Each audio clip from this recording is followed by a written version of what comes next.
dito sa kolehiyo na... Opo, yung dalawa lang po. Okay. Oh, taka lang. Kung dalawa lang, Kasi po... kumala din siya sa mga ibang year level. Opo. Okay. So, eto ba na nakarating na rin sa mga kaibigan nyo, sa pamilya ninyo? Yun Paano po. naka-apekto sa inyo ito? Yun nga po, yung hindi na nga po ako nakakapag-focus. That time po kasi, sir, exam week po namin.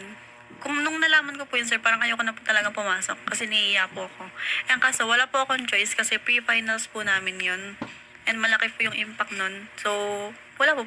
Ganun po, pumasok pa din po ako. Opo, and attorney, base dun sa video, okay, dun po kasi sa video, makikita na kung nagtataka yung ibang netizens, kung aware ka ba na naka-on yung camera mo. Opo, aware po ako.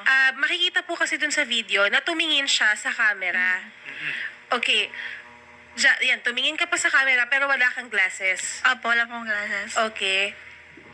Ayan, tapos ihinawi mo yung buhok mo and tuloy-tuloy kang tumatango. Opo. Okay.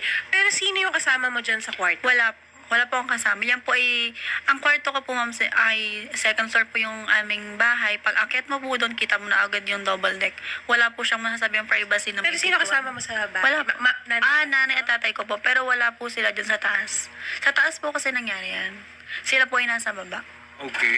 Tapos, at that time, na kinukuhanan po ito, I suppose, nandyan din yung professor ninyo. Opo, yung naimik nga po. Oo, hindi ka naman kinall out or anything na meron kang ibang ginagawa. Wala po. In short, binigyan nila ng mali siya. Opo. Yung nakuha nilang video po ninyo.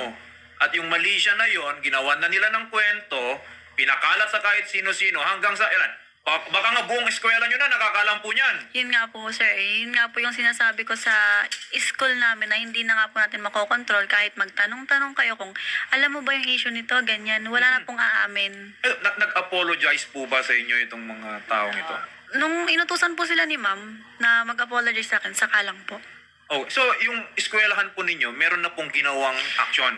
Sa ngayon po kasi, di ba ngayon pa lang po si kayo nakausap, yung mga sinasabi po kasi nila ngayon is hindi po nila nabanggit sa akin kahapon.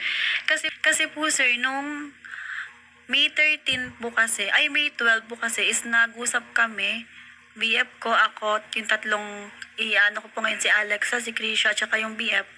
Bali, ang gusto ko po kasi talaga is public apology. Bali, ang gusto po kasi ng school, kung saan lang na-send, which is sa IT, tsaka dun sa kaklase ko, dun lang po mag-apology. Ang akin naman po kasi, hindi mo na po sa akin masasabi kung nasaan na. Hindi pwedeng ganun. Una sa lahat, once na kinuhanan mo yan ng video, ipinakalat mo, hindi mo na makokontrol Yes po, kung yun kanino po yun. mapupunta yung mga video na yan at yung kwento, yung mali siya na inilagay Kaya nila nga dyan sa video na yan. May mga screenshot din po ako dito, dala ko po na. Wala namang mag-public apology sila, doon lang sa mga kaibigan lang nila, doon Kaya sa nga circle po. of friends nila. Walang kwenta yon. Tsaka may conversation dito, attorney. Itong isang sa mga nilareklamo niya, itong Krisha May Lagrosa, Lagrosa. ito yung nagvi-video. Yan po yun. Hindi niya sinabi na nagvi-video siya, attorney. Hindi niya sinabi na binivideohan niya si Angel May and hindi niya inabisuhan na Angel May, parang ang sagwa ng ginagawa mo, hindi maganda, naka-on yung camera. Ang message niya lang, kailan po ito, ma'am, yung best? Yan po ay nung May 5, Tuesday po. Ito, attorney, sinabi niya, best, about dun sa online class, aware ka ba dun sa nangyari? Hindi siya nag-reply. And then, nag-message ulit, Angel, hindi, sabi po ni ma'am. Unintentionally ko kasi na video sa online class, curious ako sa ginagawa mo. Then, sinend ko sa GC namin, ni na Justin, nag-ask ako if nakita ka ba nila. Huwag ka magalit sa akin kasi unintentionally lang talaga yon. Wala akong iniisip na masama dyan. Ang iniisip ko baka nakita ng mga kaklase natin tapos kung anong isipin. Para akong yan po, Okay. Kaya nga, iniisip ko baka ano iniisip nila, kaya ako nag-asa GC kung napansin ka nila. Then, ito si Alex, sinend daw niya sa jowa niya, tapos sinend sa IT. Ayun ang intentional, sabi ni ma'am. Opo. Kasi, pagkakita ko sa alam ko na iniisip niyo sabi ni ma'am. And sabi po ni Krisha May, tapos kinausap kami ni ma'am, sobrang guilty ko kasi nagtiwala ako sa kanila, na curious lang naman ako. Tapos, miniting kami ni ma'am, Joby. And sabi ni ma'am, parang ayoko nang pumasok kasi hindi ko naman mababago isip sa akin ng tao. Correct. Well, ganito siya rin. Based lang dun sa mga nabanggit, no? I don't think na yung pagkuha ng video was made unintentionally. Opo. Okay. Hindi naman siya yung tipo, ay napindot ko pala, ay na-record ko. Hindi.